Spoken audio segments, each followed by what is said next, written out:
яңа елга тиклем һанаулы минуттар гына калды. Был минуттарда үтеп барган 2020 елды искә алабыз. Кышкы халкын вакытта яңа елды каршы алһак та, ул иң якын, иң кадерле, иң йылы байрамдарның береһе.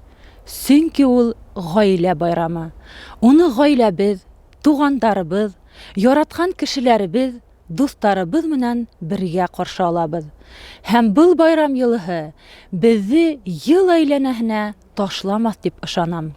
Тирә-ягыбызда һөю, күңел йылыһы һәм бер-беребезне аңлау ни тиклем күбрәк булган һайын, тормышыбыз да шул тиклем сагыурак, шатлыклы вакыйгаларга байрак булыр.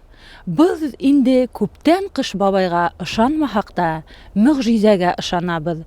Алдагы көндә лә, киләсәктә лә яңа өметтәр баглайбыз. 2021 елда өмет усагыбыз һүрелмәһен, уй-хыялдарыбыз тормышка ашын. Уңыштар, һаулык, тыныслык, етеп килгән 2021 ел барыбыз өчен дә шатлык куаныстарга бай булһын.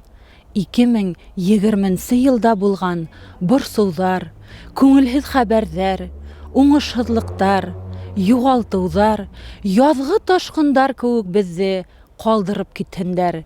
Яңа елда яңа уңыштарга ирешергә, яңа үрзәр яуларга, яңа асыштар яһарга, яңа дустар табырга, һәр бер аткан яңа таңга куанып яшәргә язһын.